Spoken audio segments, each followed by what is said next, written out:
Hi, I'm Judy Shaw on the floor of the New York Stock Exchange for another segment of NYSE Icebreakers. Today we have a very special guest joining us. We have members of the Wu-Tang Clan here. Yay! Yeah.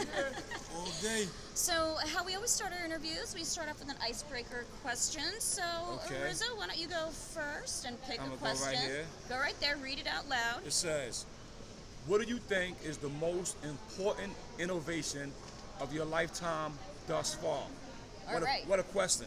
Yeah. I think, well, look, in my lifetime, you're going to have to say, the internet, the iPhone and things of that nature. That technology has Electric been cars. the greatest innovation of our time.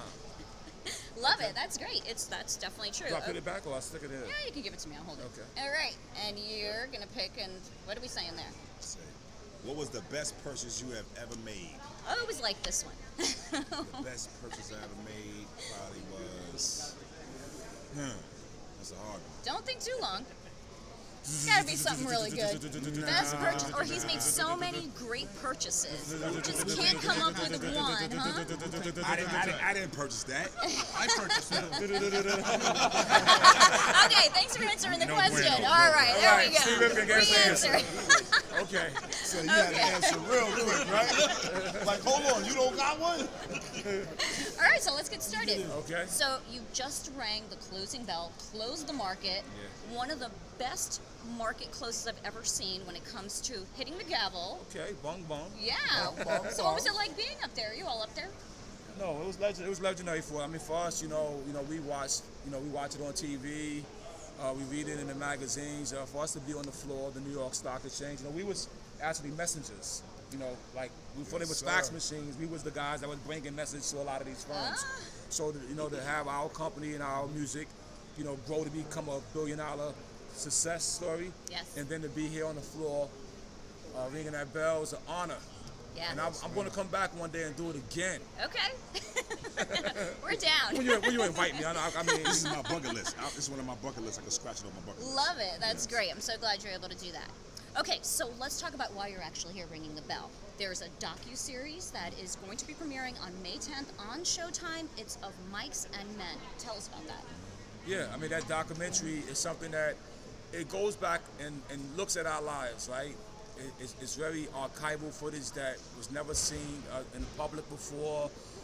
Sasha Jenkins, our director, and the Master Pill production team, they really found a great way to tell the story of these 9 individuals.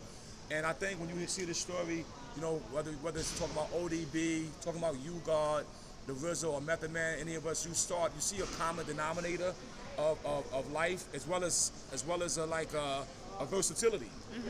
But within all that versatility, I'm sure that somebody's going to find their voice. You know what I mean? Whether you look at Mr. Oliver Grant behind me right here and see how Power, was a smart investor back in the days. Mr. Steve Rifkin right here, who you see was a smart investor. Or Mr.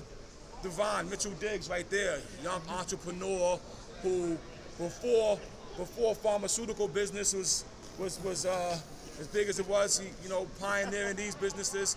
Mr. John Gibbons, doing managerial work and finding a way to move product.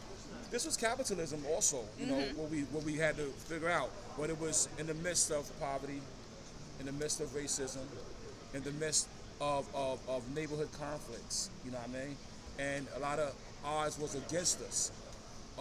Some people say that it's the most unlikely American success story. Yeah, for sure. So now, why did you decide to tell your story now? What do you think, 25 years? 25 years, it's a Yeah. long time. We got to do it now before it's too late. That's true. Definitely want to I do want to do that. it while we're alive. Good point. Or somebody will tell it for you. Yeah. That's true. That's true. Yeah, tell it for you. So take us back to that time. I mean, 25 years ago, maybe longer. I mean, when you were young and you were living amongst all of, you were talking about poverty and, wanting to get out of that. Take us back to that time. I mean, when you watch the documentary, one thing you'll see is, I slept on the floor, right? But I had my beat machine in that room. And when these brothers would come over to my house and make songs, when they leave, that same room became my bedroom. You know what I mean? And I had a baby daughter. who's here today actually. Oh, but, she is, yeah. Yep. Who She's had not so baby anymore. Yeah, slept on the floor though with me, you know what I mean? And her mother, we slept on that floor. So at nighttime it was my apartment, but at daytime it was our studio. My brother Devon, who's been like, you know, one of like my greatest supporters. Sometimes brothers fight, right? But Devon was a supporter, so if I needed the turntables or the beat machine, you know what I mean? He would help get the economics to get it, you know what I mean? Then after we accumulated all that, it was all like, okay, how do we get this music out to the world? And then other people in the neighborhood, not just the talent of U-God and the talent of YDB's father, ODB. It wasn't just the talent, right?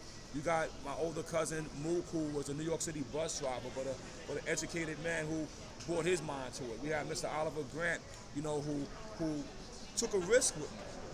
Took an early financial risk with us, and all these different elements, right, helped spawn this movement, you know. And me as the abbot, right, and they call me the abbot because the abbot is usually the best knower of a temple. Like he knows, he has the answers from many different angles. And so given that position of the abbot, I was able to be the tip of that spear, to pierce through all the confusions and bring us to this point, yeah. Why do you think your music still resonates? Because it's truth. The truth has a magnetic attraction, and the truth will always resonate. All right, so last question. What's next? Wow. I'm looking over Mr. Joe Carlone. How you doing over there, sir? I got a great team of people around me and around us that's gonna keep us moving. But the first thing next after this documentary is on Hulu. We have a scripted series that's called Wu-Tang, an American Saga. So look out for that this fall, and the Wu-Tang Saga continues.